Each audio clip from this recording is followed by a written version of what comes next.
aqui presentes por este convite, para a gente possa conversar um pouco sobre economia e empreendedorismo neste cenário que a gente está vivendo, tá bom?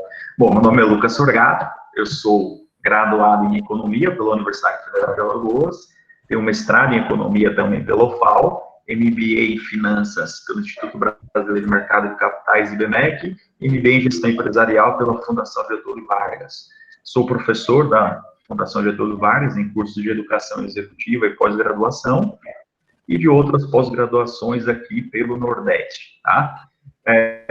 Fui diretor de estudos e pesquisas aqui da Secretaria do Estado de Alagoas, fui pesquisador do IPEA, do IBGE, entre outros institutos de pesquisa aqui do país, como a CNI também, tá? Tenho uma empresa de consultoria de alguns anos na área de finanças, onde eu trabalho muito a parte de reestruturação de empresas que estão em crise, e a gente faz todo esse segmento de reestruturação, recuperação judicial, dentre outros, e também tem outras empresas em diversos segmentos entre meus sócios aqui, tá bom? Bom, mas que a professora Núcia pediu para a gente falar um pouco aqui é sobre o cenário da economia no país, e aí eu vou citar algumas coisas da Bahia também, e como que a gente tem essa noção de empreendedorismo diante desse cenário, tá? Vocês vão poder perguntar, depois qualquer dúvida, vou tirar de vocês para que a gente possa discutir mais à frente. Bom, deixa eu compartilhar então aqui a apresentação com vocês, tá? A partir deste momento eu estou compartilhando a apresentação com vocês, espero que vocês consigam e estejam vendo bem essa apresentação, tá bom? Vamos lá, a primeira coisa que a gente vai falar de economia, nosso indicador mais importante é o que a gente chama de PIB, nosso Produto Interno Bruto, tá bom? O PIB nada mais é do que a soma de todos os nossos valores agregados ao longo de um determinado período de tempo. Ou seja, eu estou somando aquilo que foi produzido pela agricultura, pela indústria, pelo setor de serviços e comércios, e digo se meu país cresceu ou não comparado ao ano anterior, tá? Isso daí é mais ou menos o nosso conceito de PIB que a gente tem. E a nossa principal variável macroeconômica. Aqui eu estou mostrando a série para vocês de 2013 até uma estimativa de 2021, tá bom? Olha, importante para a gente analisar nessa série aqui são 3 períodos. Primeiro, 2015 e 2016. Como vocês podem observar, 2015 a gente teve uma queda do PIB de 3,5%, 2016 uma queda de 3,3%, tá bom? São as maiores quedas e até esse momento era a maior crise que a economia brasileira já tinha passado em sua história, tá? Maior do que a própria crise que a gente teve em 1929. Então, isso é uma situação extremamente delicada nesse período daí, tá? Nos períodos de 2017, 2018, 2019, a gente começa uma recuperação da economia. Mas, se a gente somar de uma maneira simples, e que está errado, se eu somar 1,3 de 2017, 1,3 de 2018 e 1,1 de 2019, esses 3 períodos aí me dá 3,7. A gente teve uma queda acumulada em 2015 e 2016 de 6,8, significa dizer que os 3 anos que a gente passou pós-crise, a gente não tinha nem conseguido retomar patamares anteriores. Só para vocês terem uma noção, antes dessa crise que a gente estava vivendo, a pandemia de 2020, a expectativa mais favorável que a gente tinha é que a gente chegaria em 2022 com o mesmo PIB de 2014. Significa dizer que a gente teria aí o chamado quase uma década perdida, né? Eu levaria 8 anos para a nossa economia se recuperar, ou seja, eu chegaria em 2022 com o mesmo valor de produção que a gente tinha em 2014, tá bom? Isso daí é um aspecto extremamente problemático pelo seguinte fato, pessoal. A economia, então, o PIB está me dizendo o seguinte, Lucas, a economia está produzindo. Se a economia não está produzindo, eu vou ter emprego? Difícil, tá? Eu vou ter distribuição de renda? Difícil também. Eu vou ter abertura de empresas? Difícil também, tá? Então, você tem uma expectativa muito ruim pelo cenário. Chega em 2020, a gente começa a o ano até bem, né? O mês de janeiro, ele demonstra isso para a gente pelos dados do IBGE, que você tá, mas a partir de fevereiro, os efeitos da pandemia em nível global começam a ficar mais forte, a partir de março isso chega ao Brasil, né? E a partir de abril a gente tem o primeiro mês de fato com os impactos extremamente negativos da pandemia, e agora vem para o período de maio, para o período de junho, que eu vou mostrar mais à frente. Mas a expectativa que a gente tem para o PIB brasileiro em 2020 seja uma queda de 6,5%. Ou seja, praticamente o acumulado que a gente teve de 2015 e 2016 acontece em um único ano, 2020. Alguns analistas estão até mais receosos, estão trabalhando com uma expectativa de queda do PIB de até 9%. Tá?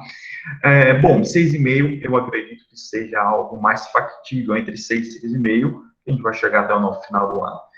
Já para 2021, temos expectativa de crescimento do PIB hoje de 3,5%. A gente está falando de expectativa, isso pode ser revisto a qualquer momento, e os economistas costumam rever muito isso. A gente não tem uma bola de cristal para dar assertivamente o que vai acontecer, tá? Mas o que a gente está trabalhando até esse momento é com uma queda do PIB de 6,5%. Significa dizer que a retomada econômica, ela vai demorar, ela não é uma retomada tão rápida.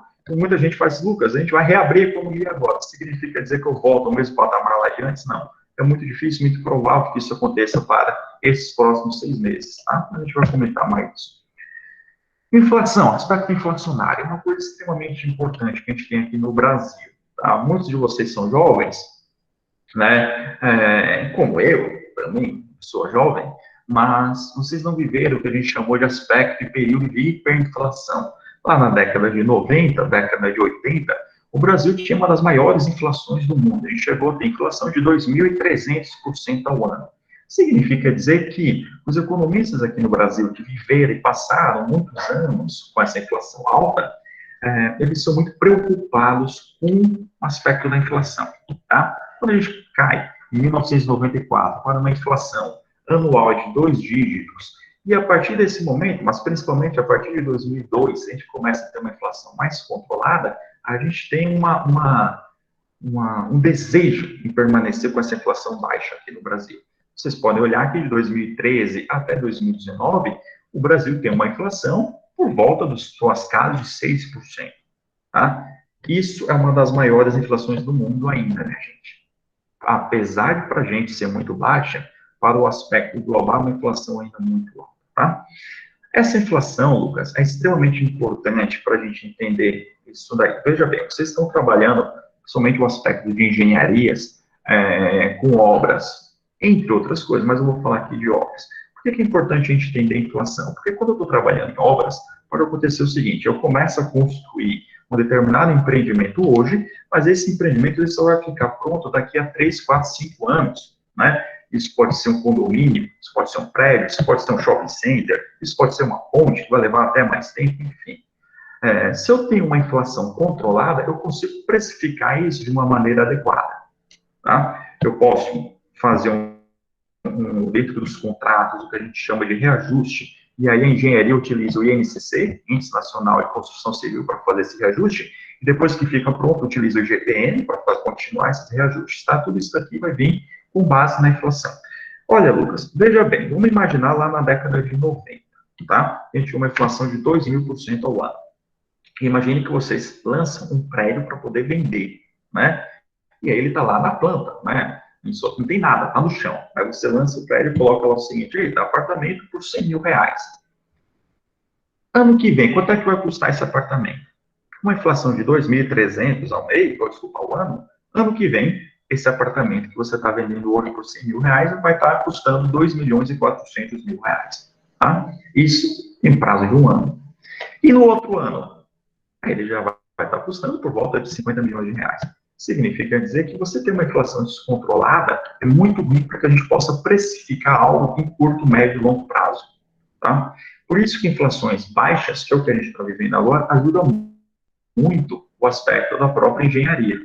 Mas, veja bem, se a gente pegar aqui o período de 2013, 2014, 2015, 2016, que a gente teve aqui inflações de 5,9%, 6,4%, 10% e 6,3%. Isso daqui está dando uma inflação acumulada para a gente de mais ou menos 30%. Ou seja, o empreendimento que foi lançado lá atrás, custando 300 mil reais, hoje ele vai estar no mínimo custando 400 ou 420 mil reais.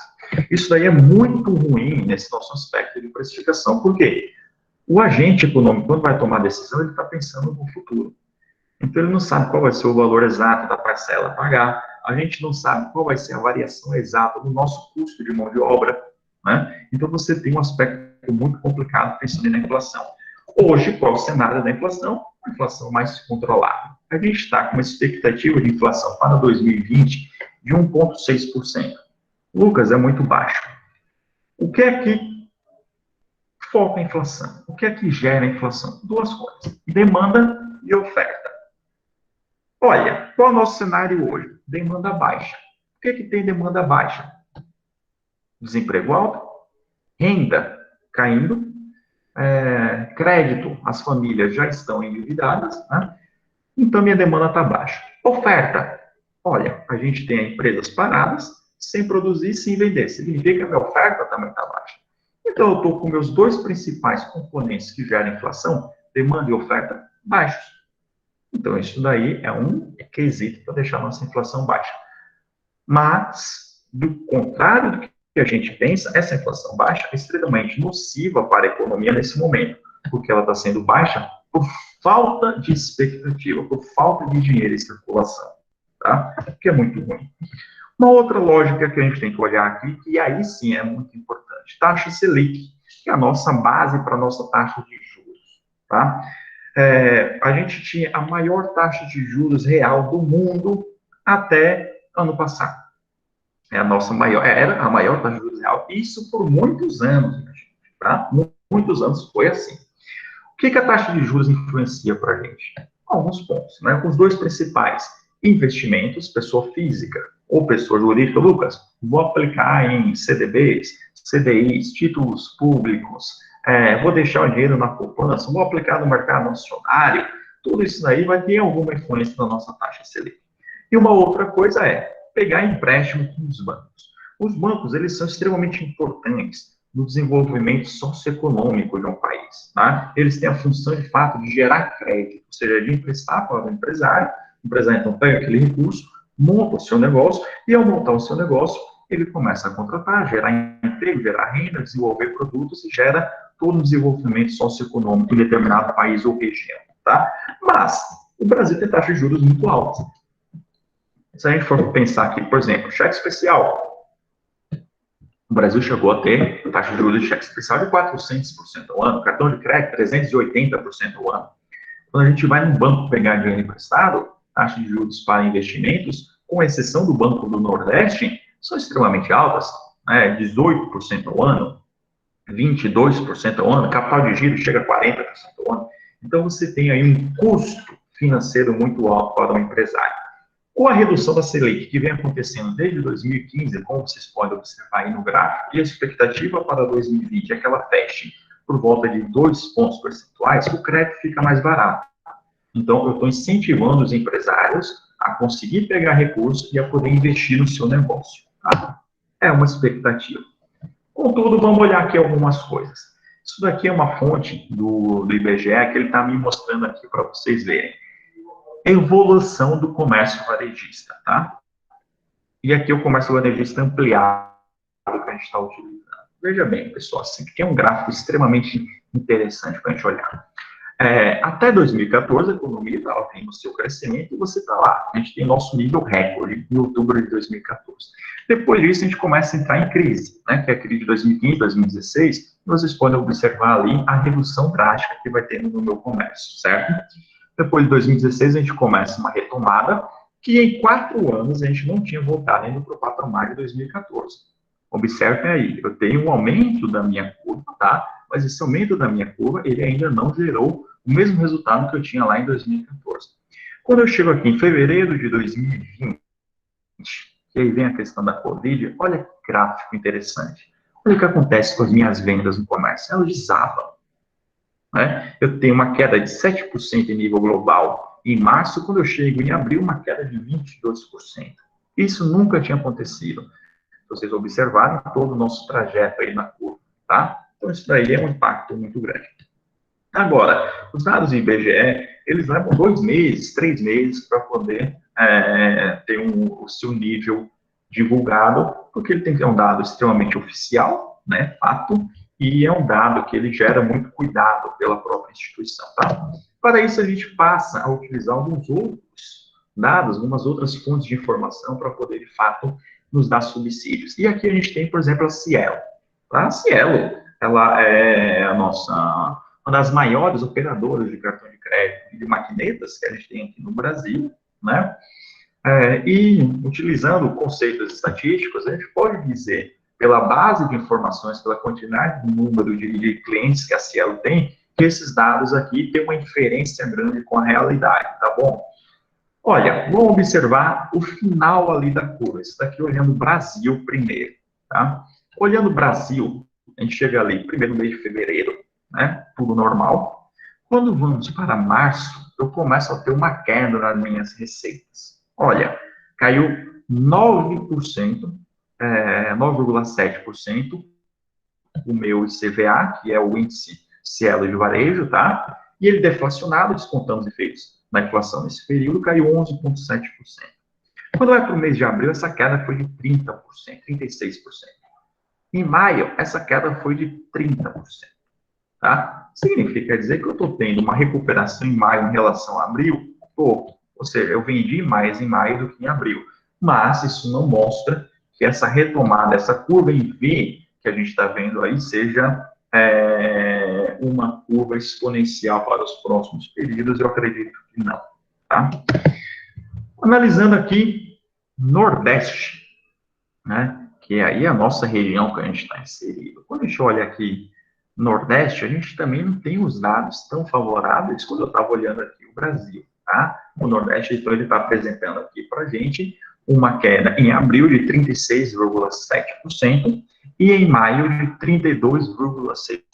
São quedas extremamente consistentes e também tem uma boa comparação do que aquilo que foi mostrado pelo Brasil nesse período aí. Ou seja, a gente não está desconectado da nossa realidade socioeconômica nacional.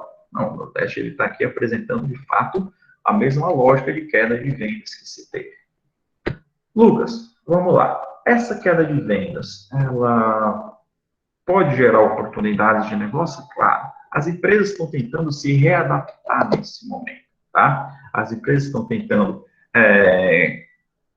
conquistar, estão tentando aí pensar em novas formas de venda, novas formas de comercialização dos seus produtos. O aspecto online ele ganhou muita força nesse período, mas não significa dizer que a gente vai conseguir que todo mundo vai florescer nesse ambiente de negócio. Por que a gente diz isso? Pessoal, a demanda ela é dada, tá? Vamos supor que a gente tem uma pizzaria, tá? E eu tenho 100 pessoas que comem pizza nessa cidade.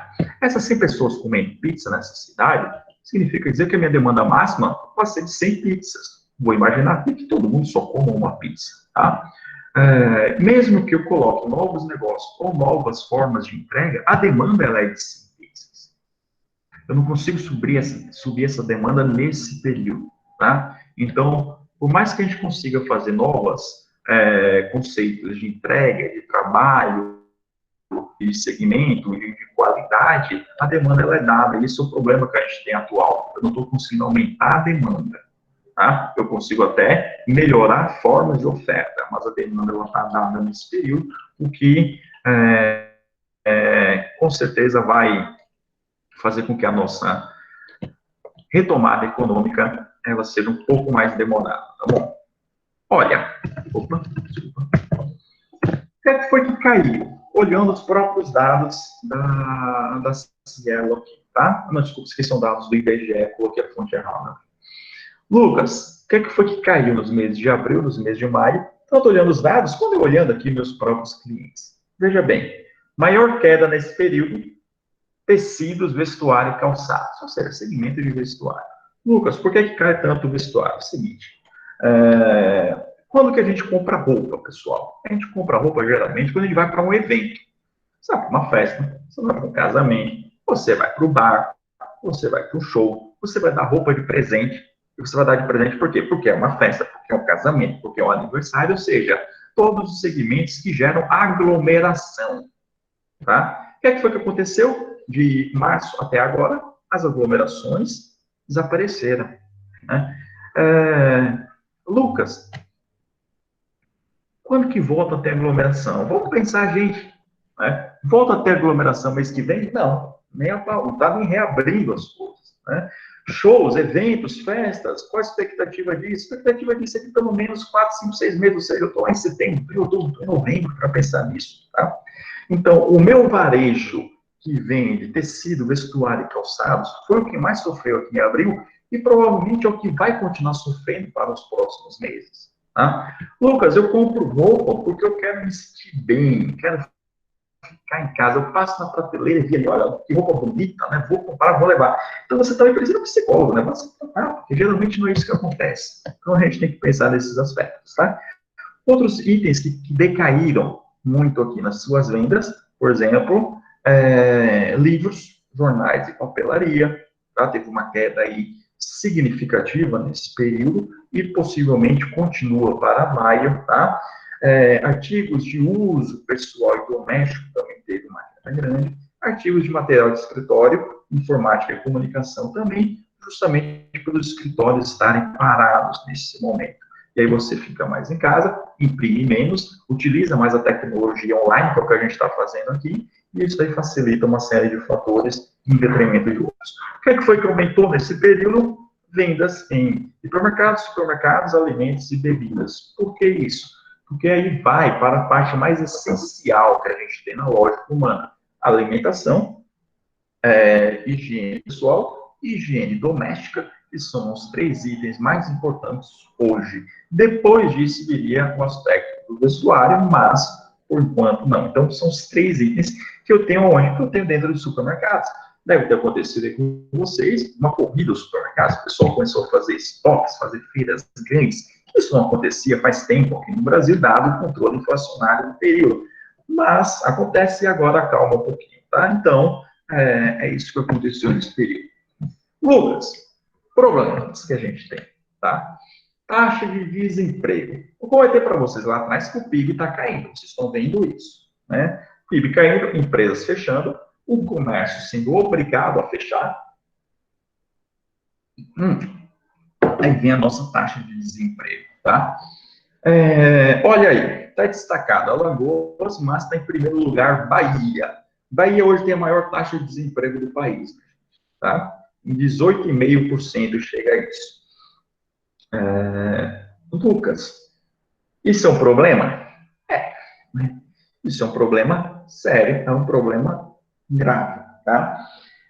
E não é só problema o valor de 18,5, que é o maior do país. Vamos olhar outros dados aqui da Bahia. Desemprego por idade, tá? Vamos olhar aquela curva preta. A curva azul é o seguinte, pessoas de 14 a 17 anos. Tem uma taxa de desemprego alta, que seria aquele menor aprendiz. É um pessoal que está disponível para o trabalho, mas que geralmente a gente não utiliza tanto. Tá? Mas vamos olhar um dado extremamente importante, que é a faixa etária de vocês. De 18 a 24 anos. Tá? Que é essa curva preta que vocês estão vendo aí na tela. Nessa faixa etária, na Bahia, eu tenho quase 40% da minha população desempregada. Tá? E numa outra linha, complementando a de vocês, que seria de 25 a 39 anos, que é uma linha verde, vocês podem ver aí a evolução histórica de 2012 até 2020, a gente está chegando a quase 30% de pessoas desempregadas, tá?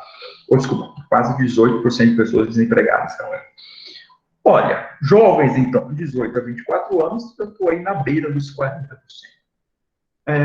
Isso já tem alguns anos. Vocês observarem, vem desde a crise de 2015. Não é só a Bahia tem o maior, tá? Isso daí é um problema muito grande, porque é uma geração, essa de vocês, que tem que conquistar experiência no mercado, que quer conquistar experiência no mercado, mas que não arranja empresas, não arranjam locais, instituições para fazer a contratação e dar essa experiência de mercado que é extremamente válida para todos. tá? Então, a Bahia, ela passa por esse detalhe muito mais forte do que outros estados. Ela está lá em primeiro lugar, né? Depois da Bahia, vocês podem ver aqui Amapá, Roraima, Alagoas, Maranhão, Sergipe e Rio Grande do Norte. Quase todo mundo aqui do Nordeste, né? A gente tem 2 exceções aqui do Norte, mas, fora isso, Nordeste. Ou seja, o Nordeste tem uma taxa de desocupação muito maior do que o restante do país. Isso daí é um problema sério. Por quê? Não é só o desemprego aqui é mais alto. As taxas de educação são mais baixas, o quesito de saúde ele é mais delicado aqui também, o nosso IDH ele é menor, a nossa renda também é menor, o que agrava muito mais a nossa situação. Um outro ponto que a gente tem que pensar aqui sobre a Bahia, desemprego por gênero, né? Homens e mulheres. Isso no Brasil todo é assim, tá? Quando a gente olha mulheres, a taxa de desemprego é muito maior que a de homens. Mulheres na Bahia, então a gente está chegando aí próximo aos seus 25%, enquanto com homens a taxa de desemprego é de 16%, tá? Ou seja, as mulheres sofrem uma discriminação no mercado de trabalho que a gente tem que combater muito maior que a de homens. Pessoal, eu não coloquei aqui o dado, mas isso também acontece quando eu estou falando por cor de pele, né? Vocês sabem muito bem, tem uma discriminação muito grande em relação à cor de pele, ou seja, aqueles classificados como pretos e pardos também tem uma taxa de desemprego muito maior do que a taxa daqueles considerados brancos, né, na sua classificação de gênero. E isso ainda não é nem só no desemprego, eu não coloquei aqui, mas a renda de mulheres na Bahia, ela equivale a 80% da renda do homem, desempenhando a mesma função. A renda média do homem na Bahia é de R$ 1.750 e das mulheres R$ 1.400, tá? Ou seja, as mulheres recebem 20% a menos. Mais difícil encontrar emprego e recebem menos, tá? Isso daí é muito ruim quando a gente vai verificar a questão de desigualdade socioeconômica e do desenvolvimento de uma região. Algo que a gente tem que pensar muito bem. Agora, pessoal, até aqui, eu estou falando só de aspectos de economia para vocês, né? Eu estou aqui mostrando para vocês o seguinte: o PIB, que é o nosso principal indicador macroeconômico, ele está em queda, taxa de desemprego está em alta, inflação está mais ou menos controlada, taxa de juros está caindo, tá? Significa dizer, Lucas, que o ambiente de negócios, o que eu tenho que fazer com ele? E aí é uma questão muito importante, né, gente, pelo seguinte fato. A gente está em crise, significa dizer que a gente não vai empreender? Não, não é isso. Significa dizer que a gente tem que analisar o cenário da melhor forma possível, tá? Olha, existem algumas pesquisas que estão mostrando dados para a gente. Eu tenho aqui uma pesquisa da CNI que ela pergunta o seguinte: o que é que você vai fazer após o isolamento? Tá? E ali tem alguns itens, veja bem.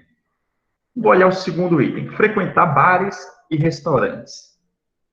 23% respondeu que vai frequentar bares e restaurantes pouco menos. E 29% respondeu que vai frequentar muito menos. Somando os dois, significa dizer que eu tenho 52% da população que vai frequentar menos bares e restaurantes. Tá? Lucas, se eu sou dono de um bar e restaurante, qual a expectativa que eu tenho que ter com relação a isso? É bem simples. O pessoal vai menos para lá. Então, significa dizer, e aí tem muita gente achando errado isso, Lucas, a gente tem que reabrir o comércio. Por mais que reabra o comércio, a gente não volta a dados que a gente tinha em janeiro de uma maneira rápida. Eu vou demorar para ter isso. Tá? Frequentar shoppings, eu tenho aí 22% dizendo que vai frequentar muito menos e 26% que vai frequentar menos. Pessoal, se eu quero frequentar, fora frequentar, eu tenho que comprar, tá? Eu tenho lojas em shoppings também, e um dos shoppings em Pernambuco, e o nosso gerente acabou de dizer aqui para a gente: olha, pessoal, o pessoal está passando, mas ninguém está comprando, né? Tem clientes, então, que estão em shoppings no sul e sudeste do país, que os shoppings reabriram antes, e lojas que vendiam, por exemplo, no sábado, R$ 15.000 por dia, está vendendo R$ 700. Mas tem gente que está passando, mas não estão comprando, tá? Por que isso? Olha aqui, consumo de produtos quando acabar o isolamento social.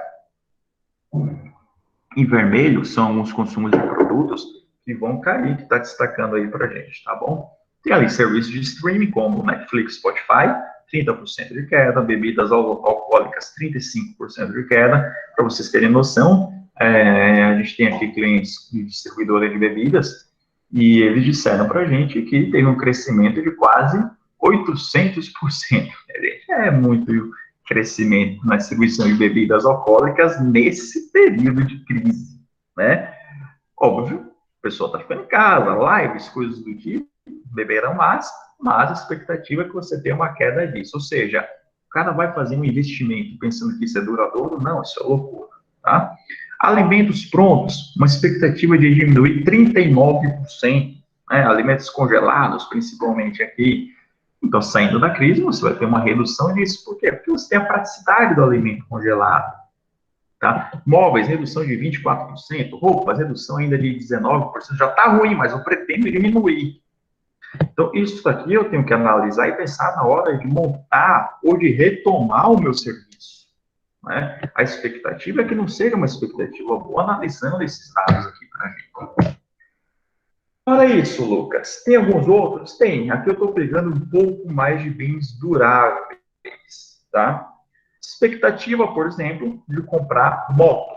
79% não tem expectativa de comprar moto no próximo período que ultrapassa até um ano. 65% sem expectativa de comprar carro, 67% sem expectativa de comprar computador, 76% não tem expectativa nem de comprar bicicleta, nem relógio, 56% geladeira, fogão e outros eletrodomésticos de bens duráveis nesse período, tá? Roupas, tem uma expectativa de 34% da população comprar roupas em até 3 meses, tá? Somando com 20% que colocou em até 6 meses, eu tenho uma expectativa que daqui até o final do ano, 54% da nossa população volte a comprar roupas. Olha, pessoal, isso aqui é interessante. Lucas, eu vou montar o meu negócio agora. Qual o cenário que a gente tem? O cenário é esse. Né? É um dos cenários. Tá? A gente tem que analisar outras pesquisas também para poder ter as nossas conclusões. E por que a gente tem que analisar várias coisas, pessoal? Vamos lá. Tá? O que é que leva a ter vendas? E a venda no comércio, a venda de serviço, é a última fase do nosso ciclo econômico. A indústria produz, a agropecuária produz, né? Eles transferem essa produção para outros países ou para o nosso setor de comércio e serviços, que revendem isso para a população. Vamos lá. Eu mostrei para vocês que a taxa de desemprego está alta, né? Significa dizer que eu estou pagando menos salários na economia, tá? Também significa dizer que no final do ano, que é quando todo mundo recebe o 13º, eu vou ter um volume menor de 13º na economia. Vou ter menos pessoas recebendo o 13º, tá? Tem muitos municípios e estados que já anteciparam o 13º, uma parte do 13º, para o meio do ano. E só vai ter, então, outra metade do 13º para pagar lá no final do ano.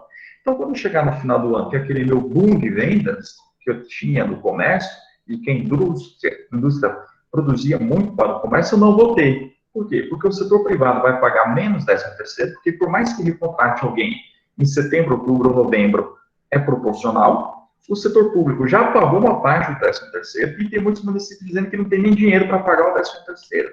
Então, chegando até o final do ano, eu não tenho uma expectativa boa de renda para que eu possa injetar na economia. Isso aí eu tenho que pensar nesse momento. Porque eu estou tomando a minha decisão de fazer determinado investimento em estoque ou investimento em outras áreas agora, tá? Então, eu tenho que pensar muito bem nisso daí para a gente tomar essa decisão. Bom, analisei, então, o cenário da economia, tá? Brevemente com vocês. Analisei aqui alguns dos aspectos de análise de ambiente de negócio ou análise do comércio, né? Análise de tendência futura, isso que eu fiz agora. Mas eu vou mostrar para vocês também aqui como que é o cenário do Brasil em relação ao empreendedor, tá?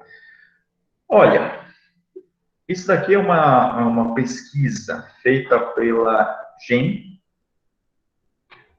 que é um monitor global de empreendedorismo, tá? Global Partnership Monitor, que ele está mostrando aqui para a gente o seguinte: algumas condições estruturantes de empreendedorismo, tá?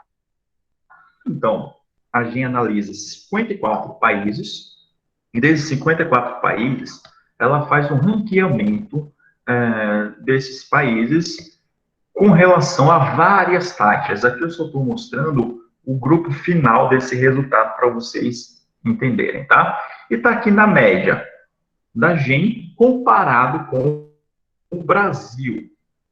E vamos ver algumas coisas, tá? Coisa número 1 aqui. Olhando lá em cima, vamos começar aqui por cima, tá?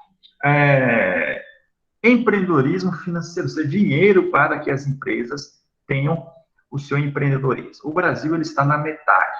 Ele está na posição de número 27 de um total de 54 países. Por que isso acontece?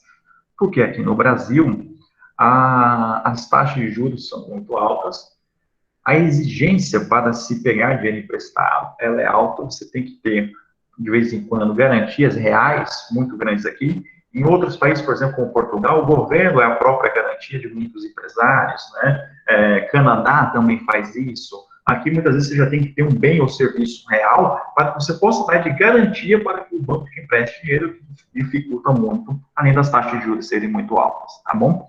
Passando para a direita desse item, políticas governamentais de suporte e relevância. O Brasil está em 35 de 54. Isso daqui significa o que a gente chama aqui no Brasil muito de...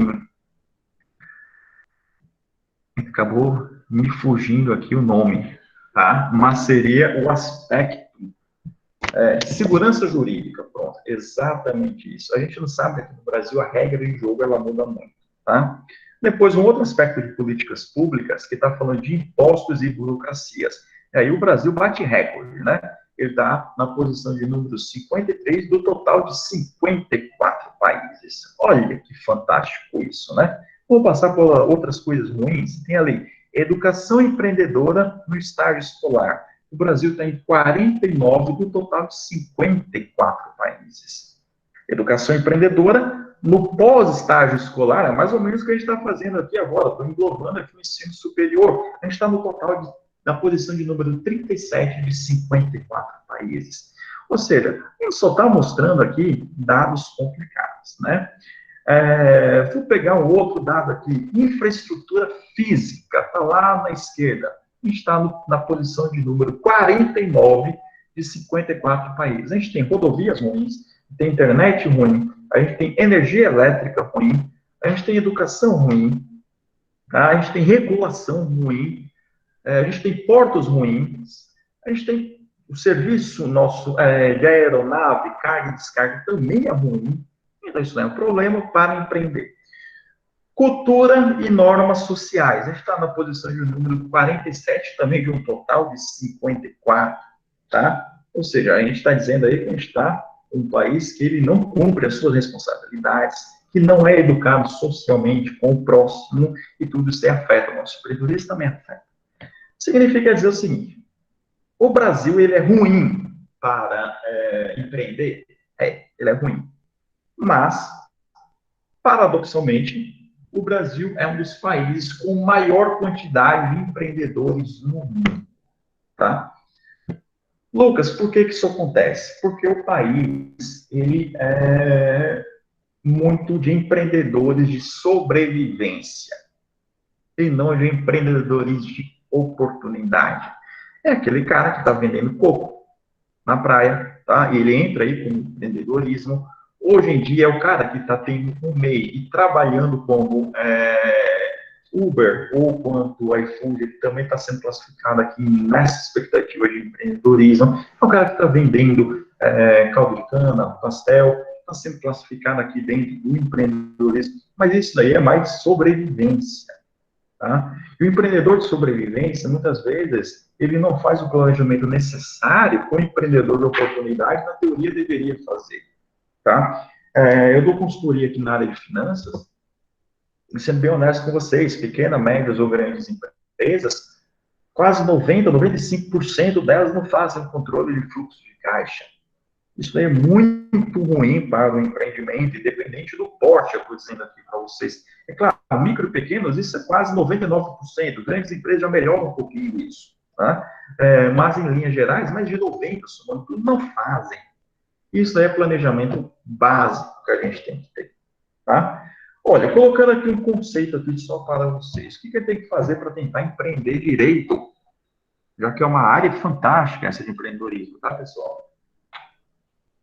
Primeiro, empreendedorismo é para todos? Não. Não é, não vamos romantizar o empreendedorismo, tá bom?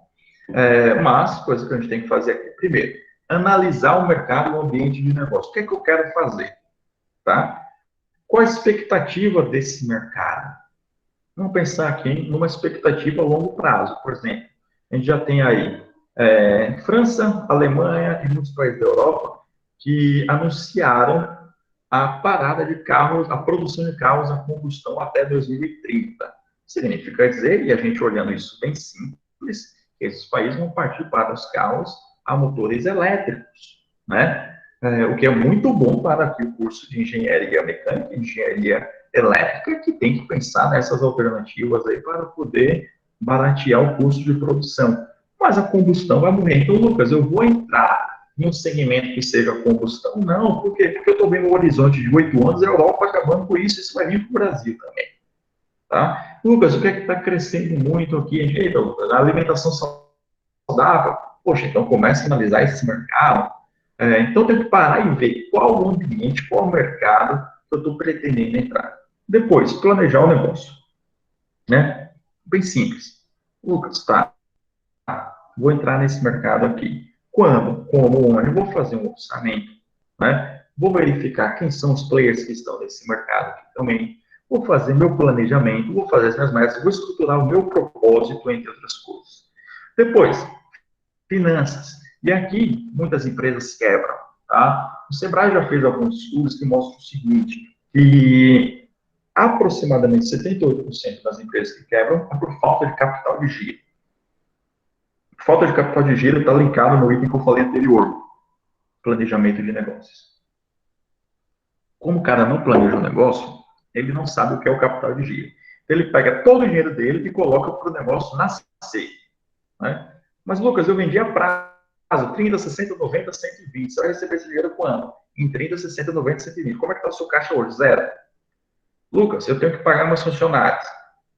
Era para você ter dinheiro e capital de giro. O que é que esse cara começa a fazer? Antecipar cartão de crédito. Ou então pegar dinheiro emprestado com o banco. Né? O que acontece com as margens de lucro dele? Se reduz. O endividamento aumenta. Ele começa a construir uma bola de neve aí. Por quê? Porque ele esqueceu de um item que ele planejou o negócio, que era o capital de giro. Tá? Organizar vendas e marketing. E depois eu coloquei repetir e vender. Tá? Por quê? Porque para o empreendedor, o mais importante é vender. Eu tenho que vender. Tem que vender, vender. Tá? Óbvio que eu tenho que organizar essa minha venda. Nem sempre vender vai significar dizer que você vai ter mais lucro. Tá? Tem empresas que vocês conhecem que são muito grandes que não têm lucro. Por exemplo, Uber. Uber vende muito, vende. Né? Uber ele nunca deu lucro na história dele. Né? Netflix vende muito, vende, nunca deu lucro. iFood vende muito, vende, nunca deu lucro. Eles sobrevivem com injeções e novas rodadas de negócio. Tá? Mas aí é um determinado modelo de negócio que permite que eles façam isso. Se o seu modelo de negócio for desse modo, tudo bem. Mas talvez se você vender muito e não ter uma injeção de rodadas de negócio, você vai quebrar, como muitas startups quebraram nesse período de tempo também. E, por fim, reinvestir no negócio. E sempre investir no negócio. Tá? Muita gente acha que reinvestimento pode ser comprar, Douglas, eu comprar uma casa, vou comprar um terreno, vou comprar uma casa de praia, qualquer coisa eu vendo. Não é bem assim. Até o momento atual, que a gente passa, demonstra isso. Eu não consigo vender numa velocidade, não consigo gerar a liquidez que eu quero para poder salvar o meu negócio no momento hábil. Então, isso daí é um problema. Tem que investir no próprio negócio, né? Novas tecnologias, novas formas de vender, novas reduções de custos, novos produtos, e aí vem um aspecto lá da inovação. É fácil fazer isso? Não, não é. Extremamente complicado. e depende de negócio para negócio, mas tem que ser feito, tem que ser pesquisado. A gente não pode ficar parado, as empresas, dentro de um ambiente de negócios, pensando que é estático, quanto não é. Então, isso daqui é um ponto que a gente tem que fazer bem, certo? Bom, pessoal, utilizei aqui com vocês 50 minutos para falar um pouquinho, então, sobre economia. Tentei trazer alguma junção de ambiente de negócios, dados de empreendedorismo, formas que a gente tem aqui no Brasil, e um pouco o que vocês têm que fazer para seguir um caminho um pouco mais assertivo, tá? E eu vou esperar agora e abrir para questionamentos, perguntas, para que a gente possa fazer um bate-papo legal aqui com vocês, tá bom? Desde já agradeço.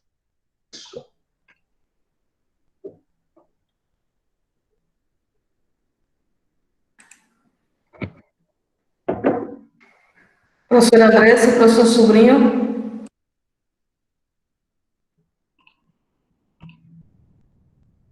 Alô, boa tarde. Nós te escutamos, Sobrinho. Já estou aqui. Bem, nós vamos abrir agora, ok? A fase de participação daqueles que se inscreveram para a aula, ok? Os inscritos no chat terão até 2 minutos para a sua pergunta ou contribuição. Mais uma vez, agradeço ao professor Lucas, ok, pela presença. E peço a todos, não é? E convido para participar aqui das arguições.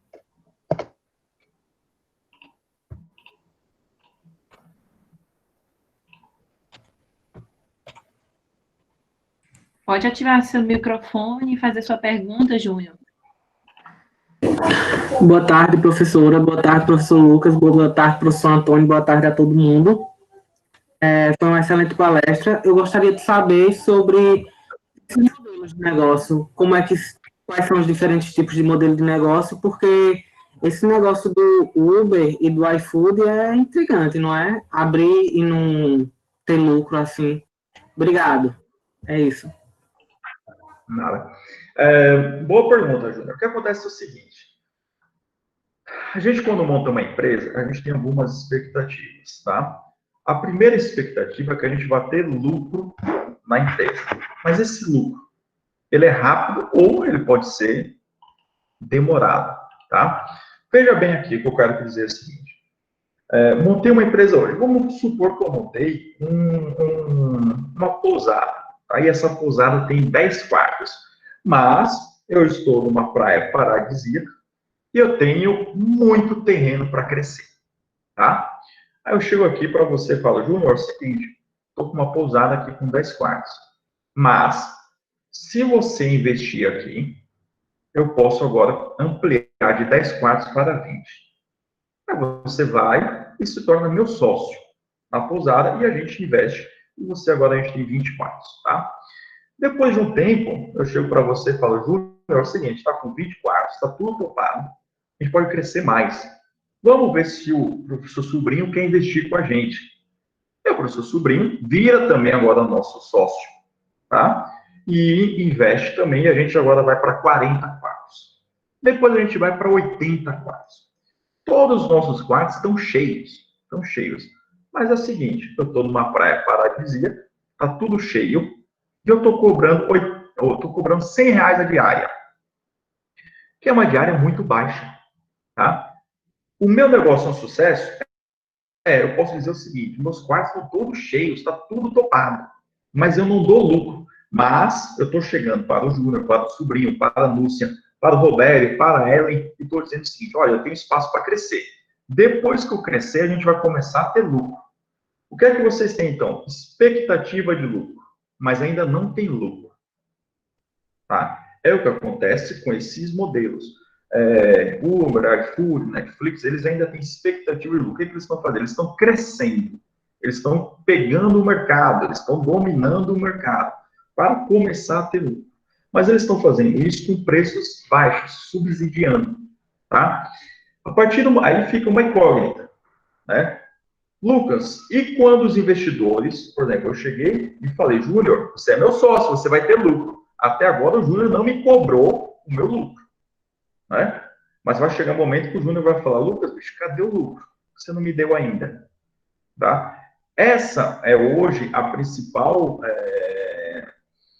digamos, que a gente tem com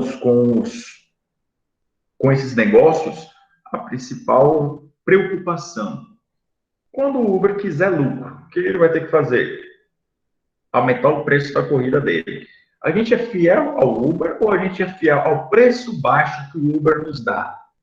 Porque a partir do momento que ele aumenta o preço dele, eu, Lucas, posso pensar, rapaz, ficou mais caro, eu vou usar o 99 Taxi, eu vou usar um outro aplicativo que apareceu. Né? Por quê? Porque eu acostumei o meu público, o meu consumidor, aquele preço baixo. Então, como é que ele se mantém? Ele sempre se mantém com essas novas rodadas de negócio. Então, ele está chegando para novas pessoas dizendo, olha, eu estou vendendo capital. Aí o cara vai e investe no Uber, vai e investe no iFood, vai e investe, pensando em retorno lá na frente. Mas, em algum momento, não vai ter investidores para entrar nisso daí. Tá? E aí é um problema que a gente tem hoje com as startups. Pouco a gente comenta nesse aspecto, porque vale mais a pena de falar que é um sucesso, né? Mas é uma lógica que acontece e a gente tem que pensar, tá? Uma hora o modelo tem que me dar lucro. É isso que a gente espera.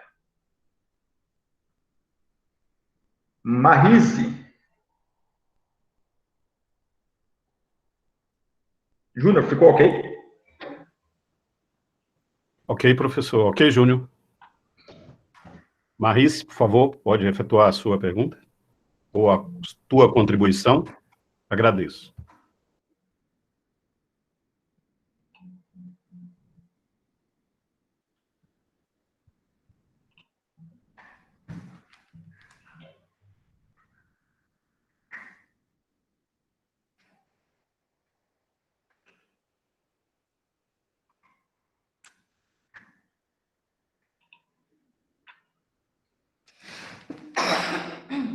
Será que a Marise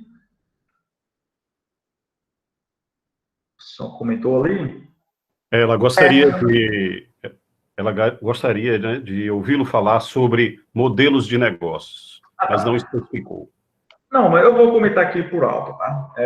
O modelo é esse que eu comentei de investimentos. O modelo tradicional nosso é o nosso modelo de negócio que busca lucro, é o que a maior parte das empresas o fazem hoje em dia, tá bom? Existe um outro modelo que está crescendo que se chama modelo de negócios de impacto social, tá? Antigamente a gente tinha um negócio que se chamava empreendedorismo social, era a gente tentar junto com as empresas que elas colocassem seus serviços em comunidades mais carentes, mas que isso daí ficasse lá sem dar lucro. Hoje, a gente tem o que a gente chama de modelos de negócio de impacto social, que é você fazer um negócio voltado a uma população carente, pensando em resolver um problema de uma população carente, mas ganhando dinheiro com isso. Antigamente, isso ficava concentrado muito na questão de ONGs, por exemplo, tá? Então, você dava um assistencialismo. Mas assistencialismo era só de curto prazo. Nesse modelo de impacto social, você está pensando em lucro. Olha, eu quero ter lucro, mas eu estou ajudando essa população aqui a se desenvolver.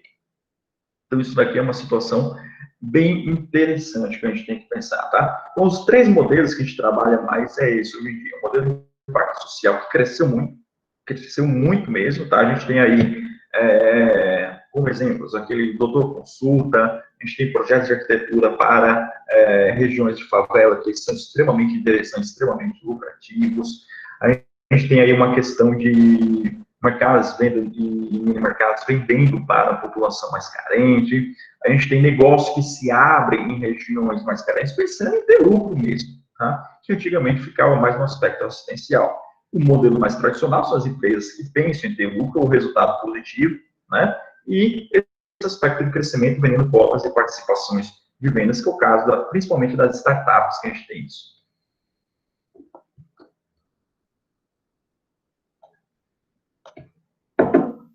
Professora Núcia. Passa a palavra agora a professora Núcia. Lucas, eu queria, se possível, que o professor pudesse disponibilizar algumas bibliografias para que a gente possa, quem tem interesse em fazer uma verificação rápida sobre a economia e modelos de negócios, como você bem citado.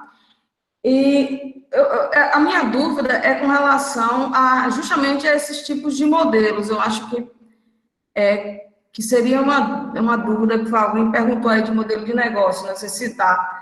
A gente sabe que tem um estudo com relação à engenharia econômica, né? VPL, análise de risco, o próprio inflação, né? O que é que você me diz com relação ao direcionamento desses estudos para a engenharia econômica? E as bibliografias que você sugere, dentro da sua palestra, o que é que você sugere? Principalmente com relação a essa parte que você falou de investimentos com relação a favelas, a subsistência, né? Hoje a gente vê muitos startups ali infiltradas na Amazônia. Então, eu queria que você pontuasse alguma coisa desse tipo para a gente. Muito interessante. É o seguinte, e aqui no Brasil a gente tem esse problema muito grande. O que você falou do aspecto de engenharia econômica é o que a gente classifica como modelo de viabilidade econômico-financeira, né? E aí vai englobar a matemática financeira, vai englobar os indicadores econômicos financeiros, você falou PPR, ponto de equilíbrio, índice de lucratividade, são alguns dos mais utilizados, né? Valor presente líquido. Isso aí é essencial quando a gente monta um negócio. Muitas vezes o pessoal monta um negócio pensando no seguinte, no potencial que ele acha que tem, mas não analisa o retorno que ele vai ter desse negócio, tá? Eu já vi muitos empresários fazendo o seguinte, Lucas, eu vou montar um meu negócio, tá? Você vai fazer o quê? Vou montar, eu sei cozinhar, me disseram que eu sei cozinhar bem. E o cara vai pelo que a família falou, pelo que os amigos falaram, né? E monta o seu negócio. Mas cozinhar não é só botar a panela aí no forno. Tem um restaurante, não é isso. Eu tenho que lidar com empresários, eu tenho que lidar com fornecedores, eu tenho que lidar com compra, eu tenho que lidar com pagamento, eu tenho que lidar com toda uma burocracia que não é só cozinhar, não é só ter aquele restaurante. Tá? Muitas vezes não leva isso em consideração e fica apenas naquele ponto ali de que, poxa, eu tenho um talento, mas talvez isso não seja suficiente para superar essa barreira. Lucas, investir 50 mil reais. Qual é o retorno que você vai ter desses 50 mil reais? Isso que a engenharia econômica faz, né? E aí você tem que pegar livros como o do Asaf Neto, de administração financeira, que é fantástico. Você vai pegar o livro do Damodaran, que é o nosso principal expoente na análise de valuation no mundo todo, tá? Os livros do Gitman são livros também muito bons para a gente poder utilizar. Os livros do Eduardo Panzi são livros fantásticos também para a gente poder utilizar. Todos nesse aspecto, pensando em finanças, tá? Quando você está no Japão, por exemplo, para você montar um negócio no Japão, você é obrigado a mostrar para o governo o seu plano de desenvolvimento, a mostrar a análise de viabilidade econômica e financeira do seu negócio. Muitos clientes que a gente tem aqui no escritório vêm para cá querendo montar empreendimento e a gente fala que esse negócio, do jeito que você está colocando, é inviável pela análise que a gente fez, pela pesquisa que a gente fez, por tudo que a gente fez. Né? A gente tem que mudar isso, tem que mudar aquilo. Então, infelizmente, o brasileiro, ele não faz análise do negócio dele. Tá? Ele vai apenas pelo sonho, ele vai apenas pela ideia, mas ele não vê qual o reflexo que tem isso. Lucas, quanto tempo que eu tenho esse retorno? E será que eu tenho retorno? Vamos pegar aqui. Precificação, uma coisa bem simples que a gente fala. Olha, para formar o preço, não é algo tão trivial. Aí o cara pega e fala assim, eita, Lucas, vou formar meu preço com base no concorrente. Não. Não é só analisar o concorrente. A gente tem que analisar o seu custo. O concorrente, ele é um dos detalhes que a gente tem que parar e analisar. O seu custo é essencial. Por quê? Porque você pode ter um custo muito maior do que o seu concorrente, cobrando a mesma coisa, a chance de você fechar é alta. Né? Aí eu vou colocar os aspectos diferenciais, outras coisas também, mas a priori é isso. Tá? Então, assim, a engenharia econômica, os indicadores de viabilidade econômico-financeira, eles são essenciais para qualquer empreendimento. Então, eu vou montar um negócio, eu tenho que ir atrás desses dados e eu vou tomar minha decisão baseada em dados, baseada em números. Porque às vezes a gente vai com a emoção, né? Vamos abrir uma startup e esquece, e é por isso que eu convidei o professor Lucas, esquece a parte técnica. da coisa, né? Ele fica muito suavizado, mas existem os estudos técnicos por trás, que, por exemplo, a engenharia econômica é importantíssimo, né? Você, por exemplo, você tem uma frota, vamos supor, uma máquina, né? Uma indústria que você tenha máquinas, e que por essas máquinas você pode consertá-las ou você pode trocá-las, né?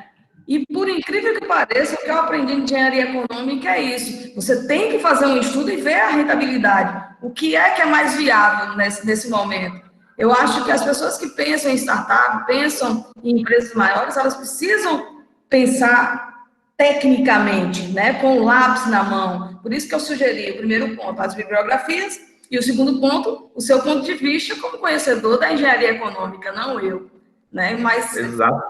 Eu só vou pegar um ponto aqui, Lúcia, rapidinho, só um exemplo nosso. Teve uma vez que um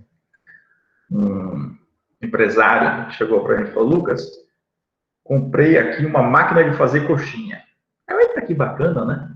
Vamos pensar só nesse detalhe.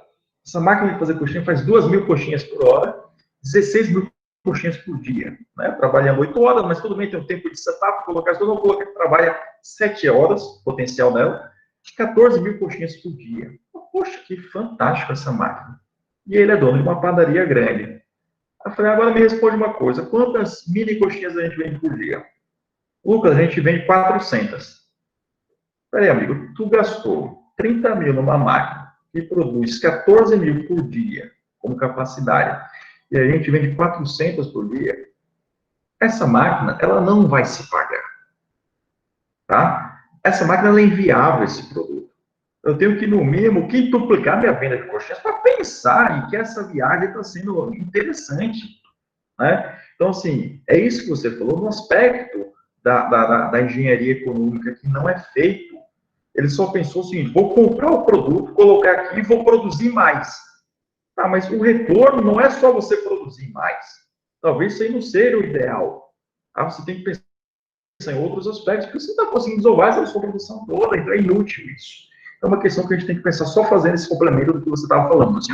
Só deixa eu ligar a luz aqui atrás rapidinho.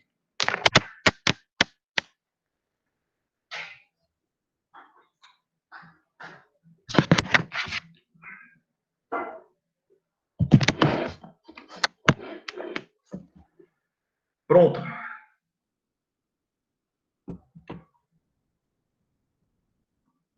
Ok, então, respondido, professora Núcia. Ok, professor? Respondido sim. Obrigado, professor Lucas. Eu passo a palavra agora a Lenilton. Por favor, Lenilton. Boa tarde, pessoal. Boa tarde, Lenilton. Lucas, você frisou para a gente a parte do capital de giro. E é algo que eu costumo até conversar com algumas pessoas em algumas rodas de conversa, até porque nós temos alguns dados sobre isso, né, estatística, que um prejuízo pode não quebrar uma empresa, mas a falta de liquidez, sim, né? Então, voltando para essa parte do capital de giro e baseado nos seus estudos e na sua concepção como empresário, qual o prazo razoável para uma empresa manter um capital de giro se tudo parasse, digamos assim? O que ela teria de tempo? E também pensando que não pode ser tão longo, e aí você até me corrija se eu estiver errado, não pode ser tão longo para não comprometer também o investimento. Mas o que seria um prazo ideal para uma empresa conseguir manter a saúde financeira? Essa é a minha pergunta e agradeço sua palestra porque foi muito esclarecedora. Lenilton, pergunta muito boa. Boa mesmo. Qual é a grande questão aí? Depende de negócio para negócio. Tá? Lucas, se eu tenho um carrinho que vende pipoca no shopping, o valor que eu preciso para ele de capital de giro é menor do que a rede hoteleira que eu precisaria. Tá? Então, assim, vai depender muito de situação para situação, de negócio para negócio. O ideal, em momentos que a gente esteja sem uma crise econômica, que a gente tenha pelo menos em caixa 1,5 o que a gente tem ali de faturamento para que você tenha um giro interessante naquele período, tá? Porque isso te daria uma sobrevivência de 3, 4 meses, por assim dizer, se eu tivesse esse valor. tá? Claro, pensando no item que não pararia uma demanda drasticamente, como foi que aconteceu agora.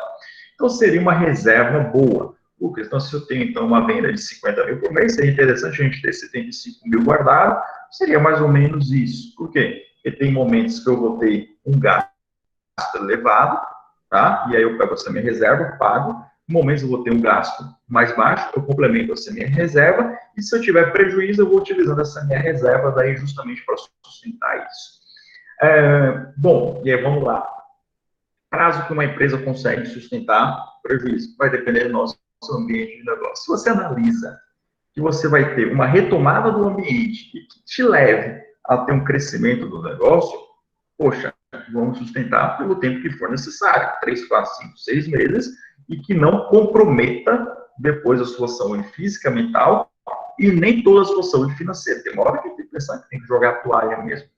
Lucas, eu estou num segmento que é extremamente concorrido, eu não estou vendo possibilidade de evolução nesse segmento, aí talvez seja mais interessante a gente sair logo dessa área e partir para o outro ambiente. Assim, vai demorar muito, vai depender muito de que ambiente que eu estou e de que tipo de empresa que eu estou. Então, essa análise teria que ser feita, de fato, pegando empresa por empresa. Vou analisar, poxa, o meu segmento, o meu negócio, como é que está. Lucas, parei agora por 3 meses, tá? Como é que está meu negócio? Olha, vestuário, vou retomar, mas muita gente entrou nesse segmento também, alimentação, muita gente entrou nesse segmento. Então, é diferente do que você estava lá atrás. Então, eu já tenho que levar isso em consideração agora para o meu negócio, tá? Talvez seja mais interessante a gente trocar de profissão, desculpa, de empresa, pode ser, se você analisar e tomar essa decisão, pode ser que seja, tá? Então, seria mais ou menos isso, Lenilton, aí realmente depende. Ok, Lenilton? Ok, professor, foi respondido.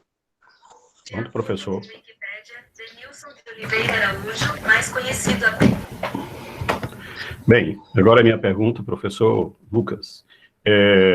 Franquia ou apenas uma empresa individual?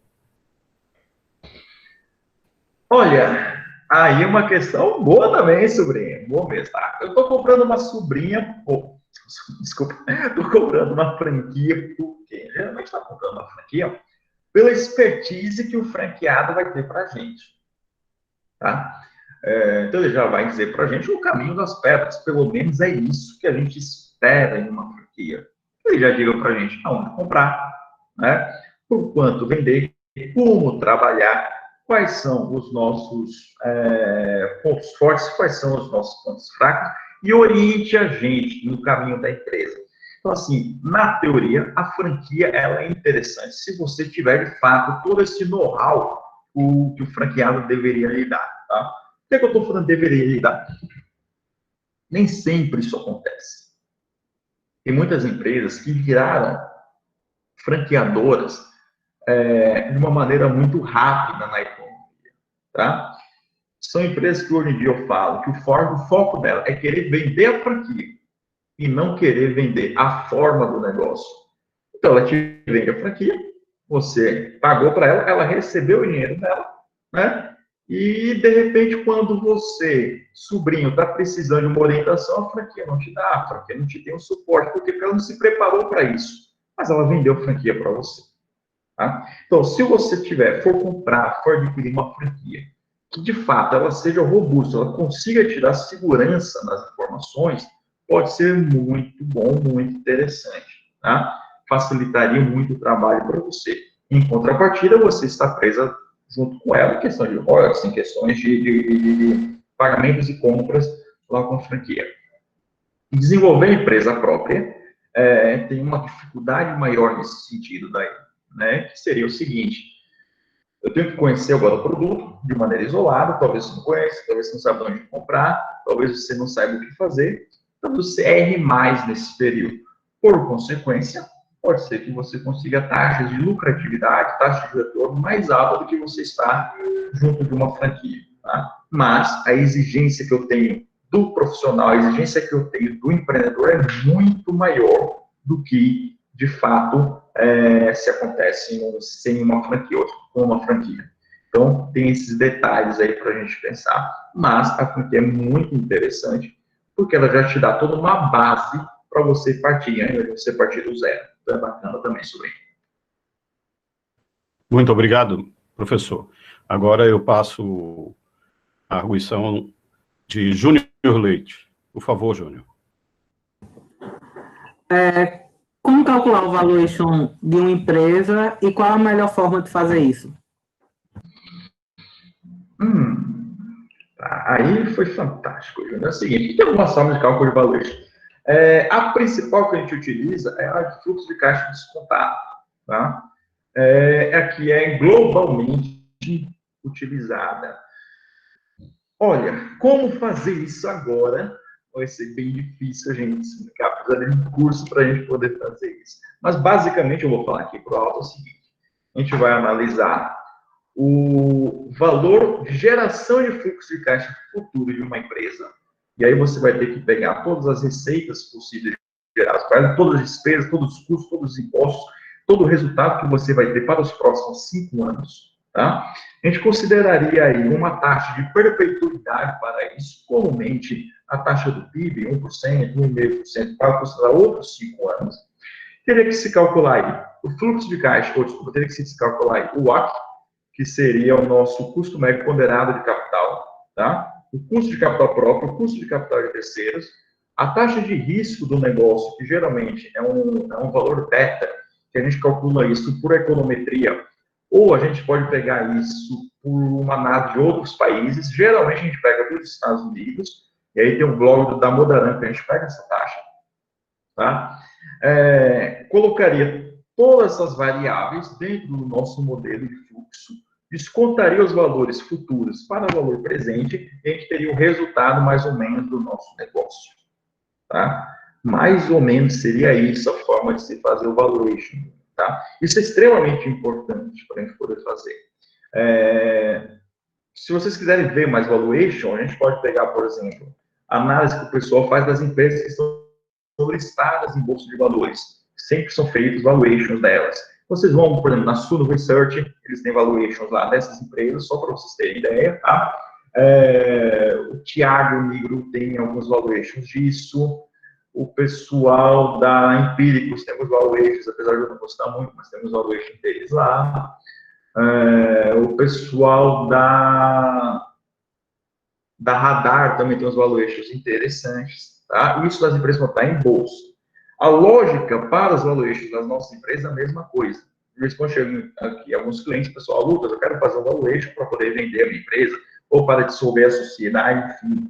Então, eu tenho que pegar os dados oficiais, a gente só utiliza dados oficiais, e não sejamos ingênuos aqui. Geralmente, micro e pequenas empresas e até médias empresas, nem todos os dados são oficiais, tem uma sonegação de custo muito grande. O que muitas empresas acham, e é ruim para esse período que a gente está vivendo agora, muitas empresas estão indo atrás de crédito, mas também banco só empresta crédito para você se você usa dados oficiais. Aí o cara chega aqui e faz o seguinte, Lucas, eu faturo, na verdade, 100 mil por mês, mas declaro 10. Para o banco, você só vale 10, meu amigo. Tá? Então, você só vai conseguir crédito em relação àqueles 10. E o valor também só é em cima daqueles 10. É o que acontece na prática mesmo, tá? Então, a lógica é mais ou menos essa, Júnior. É um trabalho complexo, até porque não é só isso que a gente vai olhar todo o cenário microeconômico, todo o cenário macroeconômico, o cenário ambiental que a gente tem nesse negócio, os riscos que a gente tem nesse negócio, para montar o nosso modelo de valuation para tomar decisão. Tá? É um trabalho custoso, financeiramente interessante, então quem quiser se especializar nessa área também vale muito a pena. E só um resumo, seria mais ou menos isso aqui para vocês, né? Pronto, professor? Ok. Júnior Leite, ok? Resposta? Ok. Como eu acho que não tem mais ninguém na lista, de novo eu coloquei meu nome. Tem umas 3 perguntas. Duas eu vou fazer agora, e a terceira, como é um tema diferente, aí eu vou entrar na lista de novo para esperar caso alguém tenha alguma outra pergunta para dar espaço, né? A minha segunda pergunta é quais são os focos para franquear uma empresa em larga escala, e a terceira, sobre o mesmo tema, mas assim, um pouco diferente, como é que eu faço para transformar minha franquia em equity. Então, assim, quais os focos para franquear uma empresa de larga escala e quando ela já estiver franqueada em larga escala, como é que eu faço para transformar ela em equity? É bom o senhor dar uma explicação antes do que é equity para a galera, pode ter alguém que não conheça, né? Evaluation é o preço da empresa, não é isso? Valeu, professor. Exatamente, o valor da empresa. Interessante que você colocou. Primeiro, para franquear, você tem que ter o seu processo muito bem definido e o seu diferencial de mercado, pensando assim, por que alguém vai comprar a minha empresa, a minha ideia? Tá? Primeiro, você está franqueando a sua empresa, a sua ideia. Então, qual é o seu diferencial? Qual tipo de produto que eu estou vendendo? O que eu estou passando de know-how para ele? Né? O que é específico meu que ele só vai encontrar comigo, que é do meu modelo de negócio, que é meu produto, tá? Porque se você não tiver esses diferenciais, se você não tiver essa situação bem definida, talvez o cara compre o seu negócio e você não consiga dar o suporte para ele. Por quê? Porque ele não tem diferenciais, ele não tem situações relevantes. Vai chegar um momento que o cara vai pensar, poxa, cara, eu só estou pagando para o Júnior, ele não está me ajudando em nada. Aí ele sai da franquia. Que pode acontecer muito. Então, eu tenho que amarrar bem essa estrutura para que o franqueado fique dependendo de você. Tá? Quando que a gente vai para uma equity? Geralmente, vão ser dois caminhos. Primeiro caminho, quando você cresce suficientemente, que a equity te procura. Tá? Então, ela está querendo comprar o seu negócio, comprar uma participação do seu negócio. O que seriam os equity, só para você entender? Full Private Equity são fundos que compram partes de empresas estruturadas já para que essas empresas se desenvolvam ainda mais no mercado. Então, vamos supor, o cara olhou o negócio do Júnior, viu que o negócio do Júnior é muito bom, viu que o Júnior já tem 5, 10, 15 franquias, né, porque já está estruturado, aí ele vai atrás do Júnior e fala, Júnior, eu quero que esse seu negócio vá para o país todo, vou te pagar X para entrar como sócio ou vou comprar todo o seu negócio. Tá? Então, isso acontece geralmente quando a empresa já está estruturada, primeiro passo. Ou o pessoal vem atrás. Ou então, você vai atrás do pessoal. Aí você vai montar o seu plano, tá? Seu plano de desenvolvimento, seu plano de venda, todo o seu valuation, e você vai chegar para um fundo de private equity. Geralmente, os maiores fundos são os nossos maiores centros aqui, né? São Paulo, principalmente, Rio de Janeiro e Minas Gerais. Então, a gente vai até esses centros e apresenta o equity a um determinado grupo de investidores. E aí você vai dizer, olha, eu estou querendo que o meu negócio se desenvolva dessa forma daqui. Para que isso aconteça, eu preciso de 10 milhões. Tá? E em troca desses 10 milhões e do desenvolvimento do negócio, eu vou dar para vocês 20, 30, 40, 50% da minha empresa. Mais ou menos o que acontece naquele programa do Shark Tank. Né? Ali um exemplo muito interessante que a gente teria, tanto no investimento no capital, que aí seria classificado como venture capital, como capital anjo, como equity, enfim. Mas a lógica é mais ou menos essa que você tem lá. Você vai procurar o pessoal e vai levar o seu projeto para isso. Tá bom?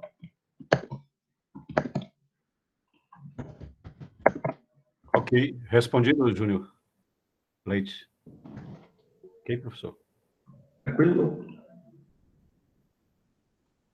Mais alguma pergunta?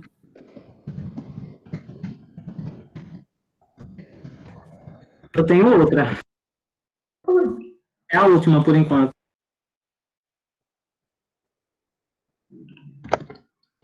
Vai fazer.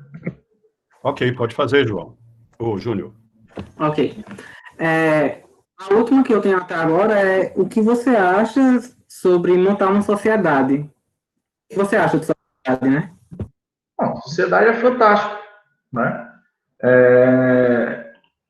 É estilo casamento, é o que eu sempre falo. Tá? Você casa, você só se você tem um casamento, né? Por quê? Porque você vai dividindo ali as suas aflições do dia a dia, no aspecto empresarial, você precisa de sócio para poder evoluir. Às vezes, quando você tem uma área, ele tem outra área, ele te ajuda nisso, você te ajuda aqui. Então, assim, sociedade, quando vem os dois para somar, é fantástico, né? Então, assim, quando você pensa, por exemplo, que você já for o próprio equity, ele vai ser um sócio para você lá na frente, dentre outras coisas. Então, vale a pena desde que você tenha bons sócios. O primeiro tem que analisar qual é a tarefa de cada um, qual é a lógica de cada um, qual é o caminho de cada um, E aí sim, você toma a decisão para saber se vale a pena ou não a questão dos sócios, tá bom? Mas eu acho bom sim. Obrigado. Só complementando, professor Sobrinho, rapidinho. Nesse caso, vem uma pergunta subsequente, que é como é que a gente faz para escolher, tipo assim, bons sócios, características gerais? Mais ou menos, entendeu? Olha, Obrigado. sociedade é uma loteria. Eu já vi sociedades entre marido e mulher que deram errado, outras que deram certo, sociedades entre irmãos que deram errado, outras que deram certo, sociedades entre desconhecidos que deram errado, que deram certo. Então, assim, é muito complicado isso, né? Mas, geralmente, você tem que buscar um sócio que tenha características complementares às suas. Tá? É o que eu acho ideal para isso. Só respondendo aqui uma pergunta do Isaías, ele comentou sobre investimento em criptomoedas, em bitcoins. Eu sou totalmente contra, totalmente isso. Eu tenho muitos investimentos, mas criptomoeda, ela em si, em tese, ela não é investimento. Tá? Por quê? Investimento é quando você tem algo de base por trás disso, algo que te dá algum tipo de retorno se você não fizer nada. Por exemplo, Lucas, coloquei o dinheiro num apartamento para alugar. Esse dinheiro no apartamento para alugar, ele está te pagando o aluguel. Você pode vender o apartamento lá na frente, dentre outras coisas. A criptomoeda, ela só tem especulação por enquanto nela, tá? Ela vai subir ou vai descer. Então, você tem isso aí. Ela não tem as características de moeda bem definidas ainda. Então, eu não acho interessante. Lucas, tem gente que ganhou dinheiro, tem gente que perdeu. Tem gente que ganhou dinheiro com Telex Free, tem gente que ganhou dinheiro com Bepom, né? Lá atrás, na história, eu tive gente que ganhou dinheiro na Holanda vendendo tulipa rosa, tem gente que ganhou dinheiro vendendo sal. Então, assim, não tem lógica no investimento nela ainda, quanto investimento, tá? Agora, Lucas, quanto especulação, quanto aposta, estilo cassino. Vai na fé, né? Agora, você pode ganhar ou pode perder muito, casos que a gente já viu de pessoas ganhando ou perdendo muito, tá? Mas ela não é considerada investimento.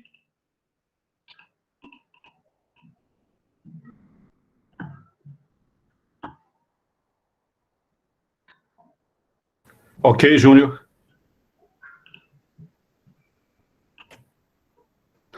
Obrigado, professor. Relativo ao estatístico. A minha pergunta agora, que muitas pessoas ficam na dúvida, né? Está um grupo, ok? E aí você pensa, abrimos uma empresa ou uma cooperativa? Tá. Depende do nosso foco, tá? Comumente a gente vai abrir uma empresa, porque assim, os requisitos e a lógica de cooperativa, geralmente a gente vai para uma situação um pouco mais social, né? Por uma questão de tributos, principalmente, tá? Então, dependendo do que seja o foco do grupo, que você vai pensar nisso daí. Mas, geralmente, a gente vai abrir uma empresa. Então, cooperativa, a gente vai quando o seu foco, de fato, for um aspecto mais social. Não quer dizer que você não possa ganhar dinheiro numa cooperativa. Pode sim, como tem até cooperativas bem grandes e fortes. Aqui no Brasil tem resultados positivos altos. Mas isso vai depender muito do foco aí, sobrinho. Comumente, como eu falei, vai depender do negócio, mas a gente vai mais como uma empresa. Ok, professor, muito obrigado. Eu aproveito o momento também, né, para convidar todos, né, para o nosso próximo encontro, o empreendedorismo, o empreender em múltiplas áreas e suas críticas, né, análise pós-Covid-19, da professora Graça Bittencourt, ok? Que ocorrerá no dia 25/6, às 16 horas. Agora eu pergunto, mais uma vez, mais algum participante que deseja efetuar arguições?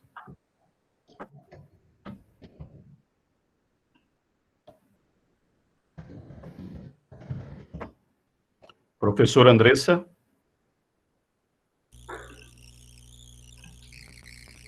Eu preciso fazer uma pergunta, mas quero parabenizar o Lucas pelo que ele fez na palestra, pela forma que você você apresentou essa temática tão importante de atuar nas análises gráficas para a gente ter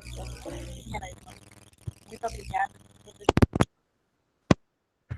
Tirei, pessoal. Professora Andressa, poderia repetir, por favor? Infelizmente, estava com um problema no áudio. Certo, Ok? desculpa. Ok. Agora está bom. Professor Lucas, nós queremos agradecer mais uma vez o seu atendimento ao nosso convite. Queremos dizer da importância e da relevância também desse tema para nós hoje. Essa análise gráfica que você nos trouxe foi muito importante. Nós agradecemos a todos que estiveram presentes também a ter este momento, lembrar aí do nosso encontro de quinta-feira, e dizer que nós estamos à disposição, professor Lucas, caso precise de alguma coisa, nós nos colocamos à disposição à Universidade Federal do Oeste da Bahia, e agradecemos à professora Nútia pela intermediação e contato com o senhor. Muito obrigada. Ok, pessoal, quem agradece sou eu. Fico à disposição de vocês para outras eventuais palestras que vocês queiram, sempre sou bem aberto a isso, gosto muito de conversar com o pessoal, tá? Então, é isso. Qualquer coisa, entre em contato, foi uma experiência fantástica, essa mudança que a gente tenta aqui fazer utilizando o telepresencial, mas que é bacana e eu acredito que vai ficar duradouro isso para a gente. Bem, eu agradeço, professor Lucas Sorgato, mais uma vez, professora Nútia Carla também, e a professora Andressa, tá bom? Passo a palavra mais uma vez à professora Andressa. Vamos encerrar, né? Já tivemos aí as nossas perguntas. O professor Lucas, se tiver mais alguma consideração final, alguma fala, a professora Nútia também, pode ficar à vontade. Eu só quero agradecer, já venho agradecendo a ele, já venho agradecendo, e é isso, a gente vai incomodá-lo, vamos chamar, porque é importante essa observação, né? Eu estava comentando aqui, é importante essa visão técnica, né? A gente suaviza a startup, romantiza, mas ela tem suas necessidades técnicas, né? Suas observações técnicas.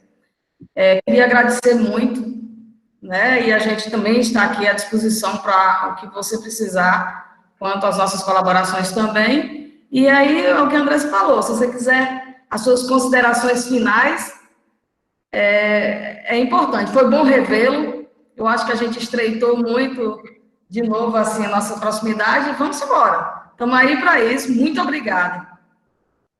Não, pessoal, como eu falei, eu que agradeço e qualquer coisa precisando, estamos aí. Foi fantástica a experiência, viu, pessoal? Muito obrigado mesmo.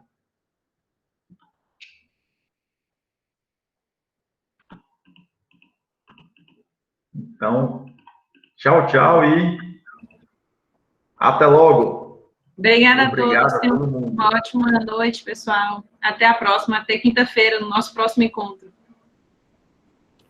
Tchau, pessoal.